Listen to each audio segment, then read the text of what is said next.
This is the Ielts listening test. You will hear a number of different recordings and you will have to answer questions on what you hear. There will be time for you to read the instructions and questions, and you will have a chance to check your work. All the recordings will be played once only. The test is in 4 parts. At the end of the test, you will be given 10 minutes to transfer your answers to the answer sheet. Now turn to Section 1. Section 1. You will hear a woman talking to a man about joining a drama club.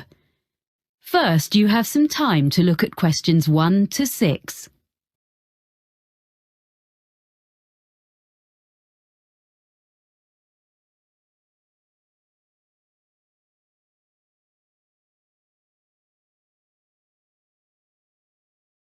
You should answer the questions as you listen, because you will not hear the recording a second time. Listen carefully and answer questions 1 to 6. Hello, Robert Gladwell speaking. Oh, hi. My name's Chloe Martin. I was given your name and phone number by Ben Winters. I work with him and he said you're a member of Midbury Drama Club. Yes, I am. Well, I've just moved to the area and I'm keen to join a drama club. Great. Yes, I can give you some information. We're one of the oldest drama clubs in the area, as the club started in 1957. We now have about 60 members. Our youngest member is 10, and our oldest member is 78. Oh, I think I saw a picture in the newspaper the other day of some of your members being presented with a prize. Yes, the youth section did very well in a competition and won £100, which will help with their next production. Anyway, tell me a bit more about yourself. Well, I've done a bit of acting. I was in a couple of musicals when I was at university, and a historical play more recently. We mainly do comedy plays. We get good audiences for that kind of thing. We haven't attempted a musical yet, but we might do one soon. Oh, when do you usually meet? On Tuesdays. Well, presumably I'll need to do an audition. Yes, there were a few auditions last Tuesday, and we'll be doing more at our next meeting, which is in 2 weeks' time. That's on Tuesday the 12th of March. There'll be another opportunity 2 weeks after that, which will be on the 26th of March. Oh, well, I can come to your next meeting, and if I don't get an acting part in a play, I'd be happy to help with something else. I've designed publicity before. Great. We're very short of people who can do that, so that would be really good. There are a lot of people who like making scenery, so we get plenty of help with that, but we haven't got enough people to do the lights at the moment. So, if you think you can do that, or you have any friends who would like to, do bring them along. We can show you what to do if you haven't got any experience. I'll have to think about it. So, do you meet in the theatre? We do our performances in the Manor Theatre, but we only hire that for the nights of the actual performances. We meet to rehearse every Tuesday evening in the community hall. We rent a room there. Oh, I'm not sure where that is. I'll be coming by car because I don't live in the town centre. It's in Ashburton Road. As you're coming towards the centre, down Regent Street, you need to turn left at the crossroads. Oh, I know. There's a big car park down there, just before you get to a hotel. It's on the other side of the road from the sports centre. That's it. That's the closest place to leave your car, and you don't have to pay in the evening to park there. We meet at 7:30, and we usually finish by 9:30 or 10. OK. Before you hear the rest of the conversation, you have some time to look at questions 7 to 10.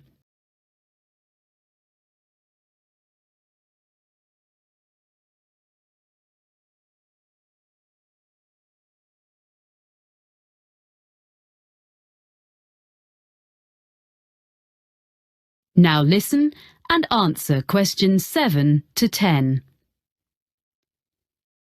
I haven't mentioned that we have to make a charge. Everyone pays a subscription of £180 to be a member for a year. You can pay for the whole year at once, or you can pay £15 every month. It works out the same. There are reductions for retired people and under 18s, but I don't think you come into either category.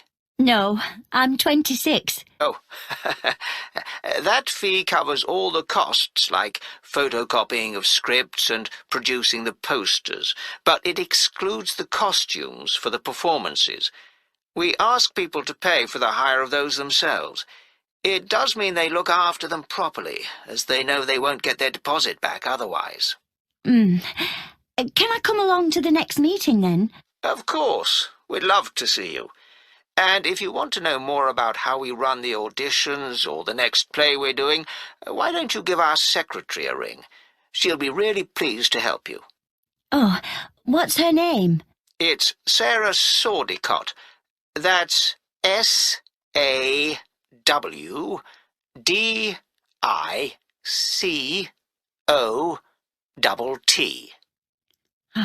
Got that. And her phone number? I've only got a mobile number for her. Just a minute. Let me find it. Yes, it's 07955 240063. Great. Thanks for your help. That is the end of section 1. You now have half a minute to check your answers.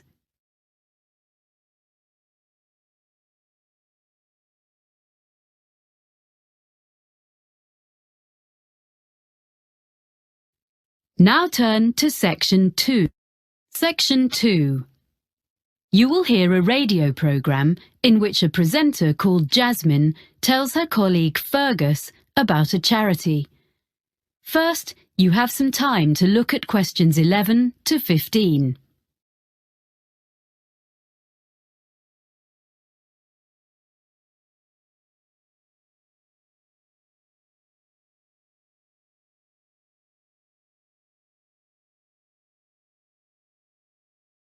Now listen carefully and answer questions 11 to 15. And now here's Jasmine, who's come to tell us about this week's charity. Hi, Fergus.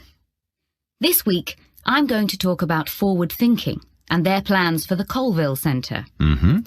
So, in recent years, people have realised how useful the arts can be within healthcare. The idea behind forward thinking is to use the arts to promote well-being.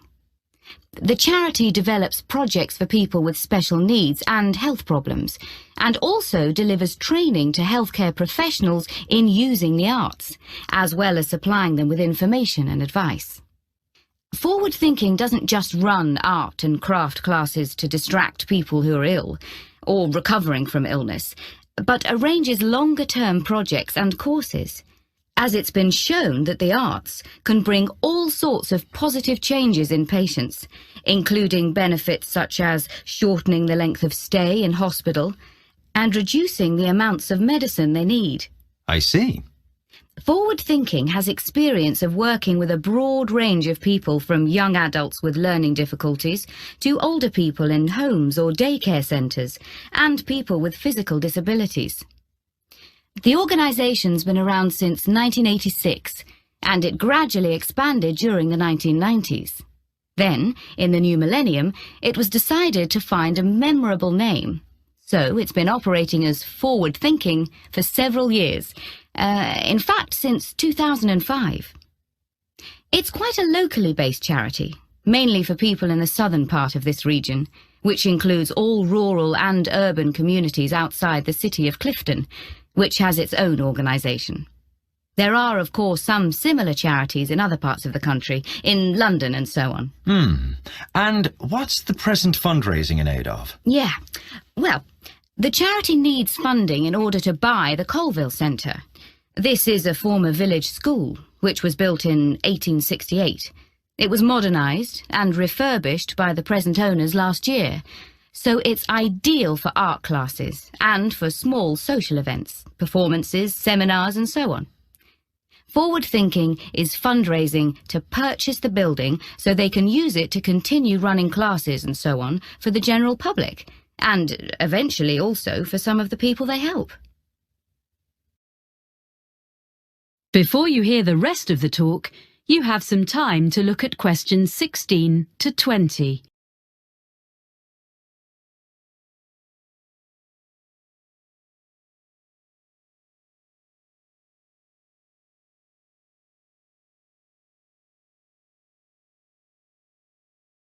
Now listen and answer questions 16 to 20.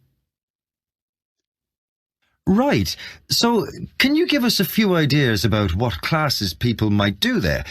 Is it all art classes? Well, there are some very good art classes, but there are lots of other things going on as well. So, for example, there's Learn Salsa with Nina Bellina's team. They say that salsa is an easy dance to learn. It's also an excellent form of exercise, according to Nina. And that class is for both men and women, of course. Uh-huh. It's ideal for beginners and what they call refreshers. That's £100 for 10 sessions. Then another class is called Smooth Movers. It's with Kevin Bennett. And it's for you if you don't have the same energy levels as you used to when you were a teenager.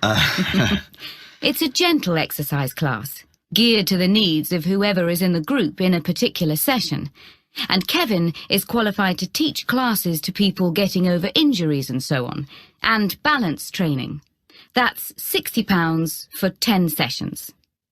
Then there's a day called Art of the Forest with Jamie Graham, where you discover Upper Wood, a short walk from the Colville Centre, and learn how to design in 3D with natural materials.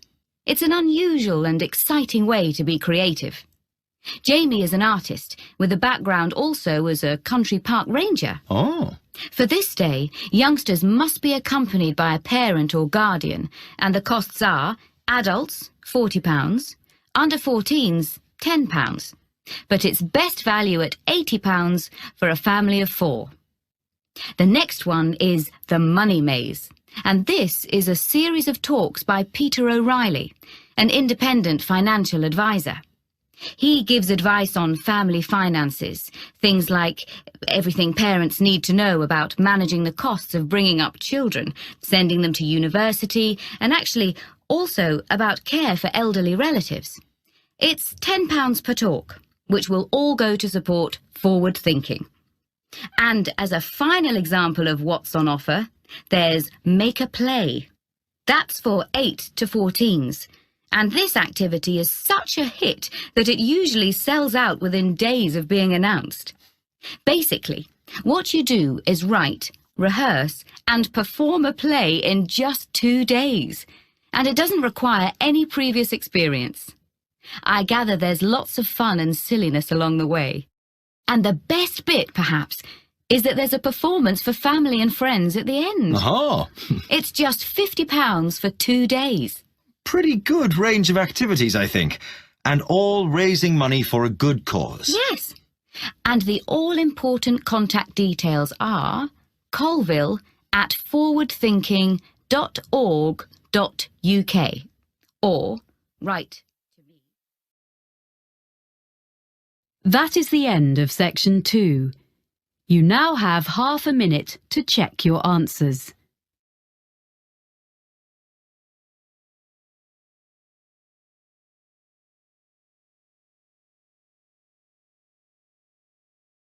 Now turn to Section 3.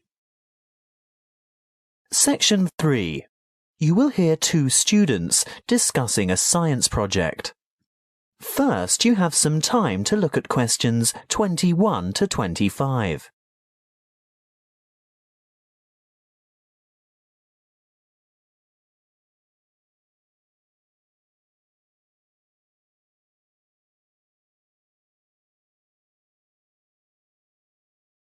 Listen carefully and answer questions 21 to 25. Hi, Julia. Hi, Bob. Thought about the science project yet? Which one? The presentations are scheduled for next month. The experiments that you and I are working on to demonstrate density, buoyancy, and the compression of gases. That'll be complicated. Well, it's not supposed to be.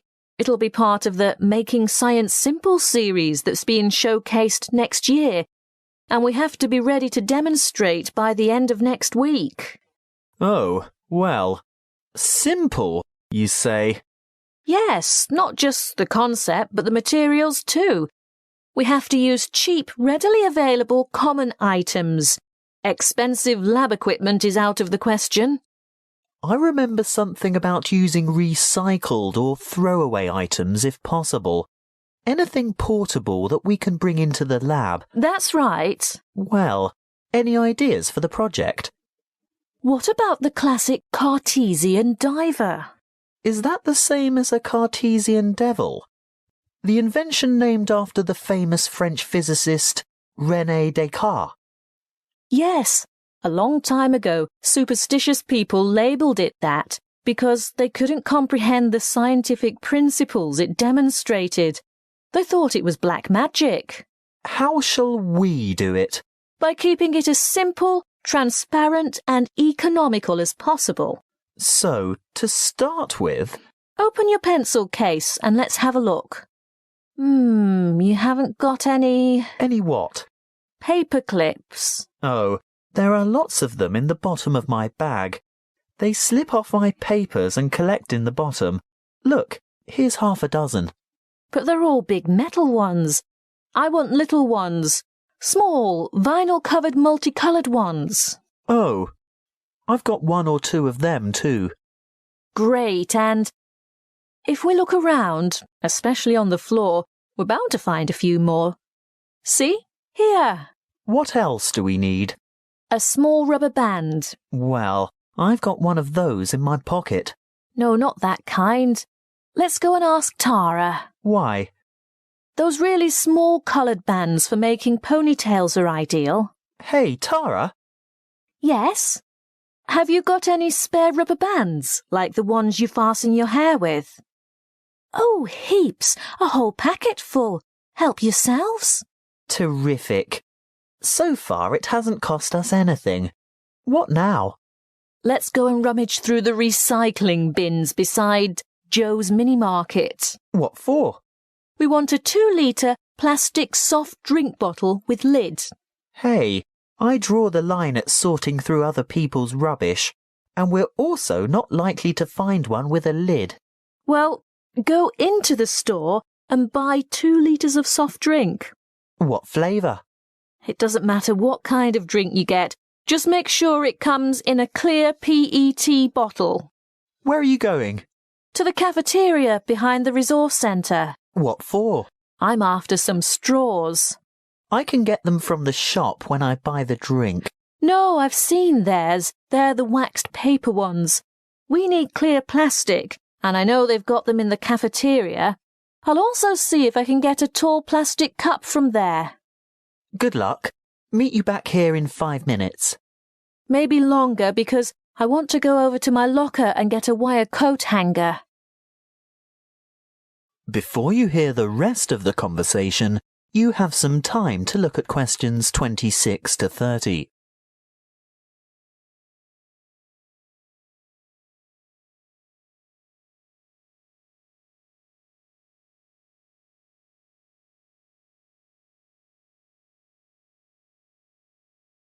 Now listen and answer questions 26 to 30. Right. Have we got everything now? I think so. I've got extras of most things, so don't worry if this doesn't work first time. OK. Assembly. Step 1. Take a straw and fold it in 2. No, not like that. These plastic ones are quite hard to fold. Try pinching it in the middle. That should make it easier to bend. You may even have to bite it, but not too hard. You want a sharp crease, but you don't want to break it. How's this? Good. Now, second step. Wrap a rubber band several times around the ends to hold them together. Then, Add weight to the diver. so, this straw is the diver. Yes. See how I'm pulling the outside end of a paperclip out a bit? Now, hook the part I bent out into the rubber band that's holding the straw together. No, not that way. It'll fall off. That's right. Turn it over. Now, hook 2 or 3 more paper clips on. It's hard to say how many we'll need. The idea is to get the diver to be almost all the way submerged, but not quite. We can put it in this tall cup of water to test it. What do you think? Too buoyant? Add another paperclip. I think so. OK, on to the next step. Have you got the empty bottle? Not quite. What do you mean? Well, it's not quite empty. Pour some into this cup for later. Good. Now, fill the bottle with water all the way to the top, and we'll gently lower the diver in. Great. Now put the cap back on. And then? The final step is the demonstration of our experiment. You will see that when I squeeze the bottle, the diver sinks, and when I let it go, the diver rises. When you squeeze, the air bubble trapped in the straw compresses and the water rushes in, making it heavier, so it sinks. And the reverse happens when you release the bottle. What's the coat hanger for? Oh, that. If our experiment didn't work the first time and our divers stayed on the bottom, we'd have had to fish it out with a piece of wire or a hook of some kind. It's best to be prepared. That is the end of section 3. You now have half a minute to check your answers.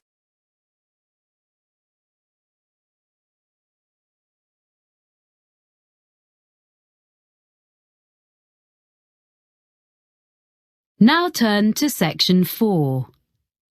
Section 4. You will hear a lecturer giving the beginning of a talk on the history of British pottery. First, you have some time to look at questions 31 to 40.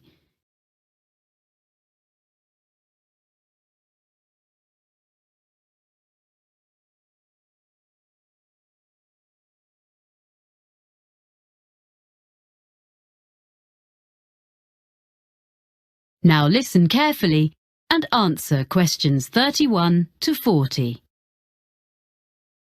Thank you for coming to this series of talks.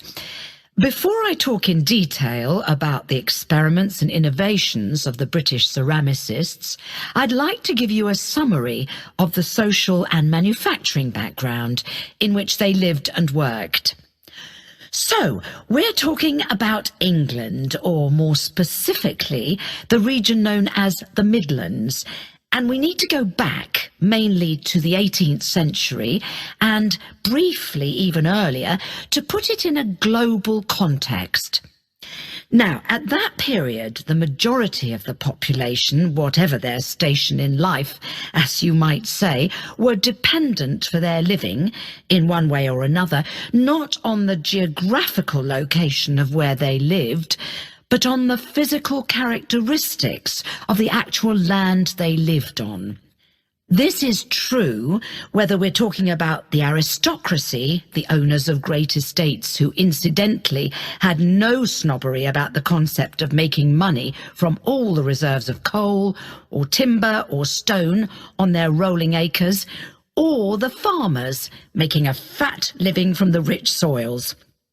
And besides these groups, and the less affluent ones, the deposits of iron ore and lead, the limestone and flint, and the brown and yellow clays also sustained the numerous industries in the area. It's important to recognise that it was already an industrial region and had been so for centuries. There were many Midland trades, some of them indigenous, some of them not. For example, there were immigrants from France who came as early as the late 16th century, and they were producers of glass. A century later, There is plenty of evidence that the variety of trades was enormous. There was brewing in Burton-on-Trent, silk weaving and ribbon making near Coventry, framework knitting around Nottingham, and of course in Cheshire men dug the salt, as we still do nowadays even, which in that era was sent downriver to the estuary of the Mersey. Now, among these well-established trades, one of the oldest of the local crafts was pottery. As you will probably be aware, ceramics has always been a mix of science, design and skill. And a good potter is, in a sense, an experimental chemist, trying out new mixes and glazes and needing to be alert to the impact of changes of temperature on different types of clay. For 200 years, up to the time we are concerned with, potters had been making butter pots and pitchers and patterned plates, using the clay which was plentiful in the area where they lived, in a handful of North Staffordshire villages dotted along the low hills.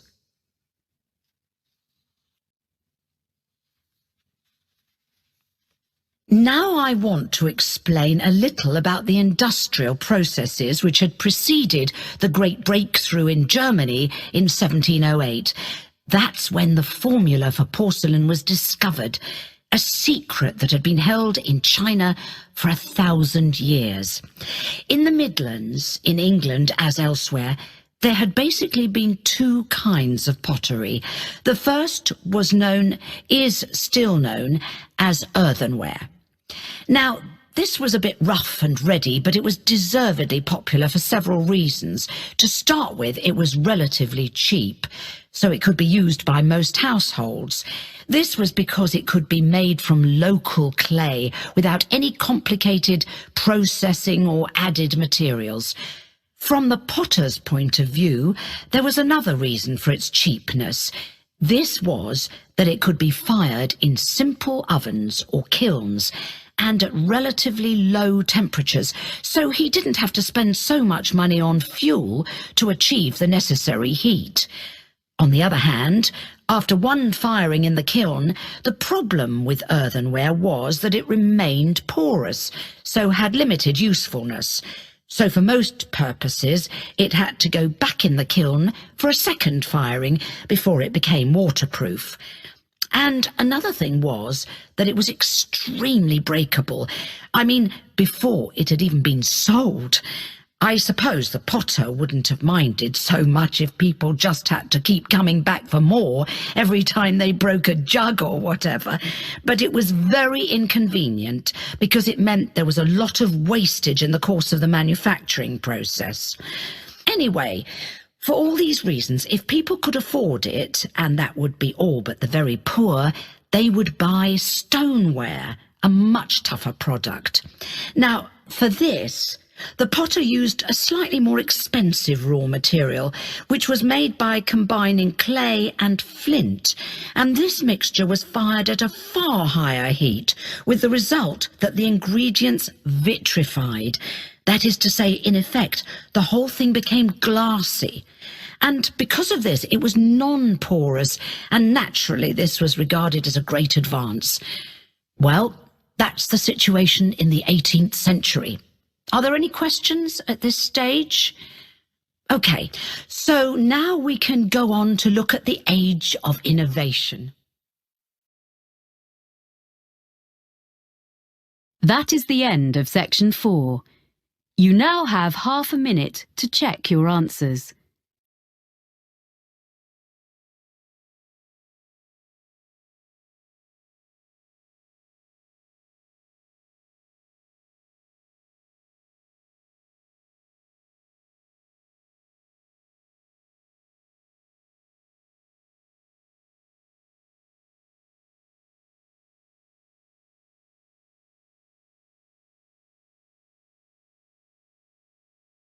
Like, share, subscribe the channel, and press the bell icon for further updates.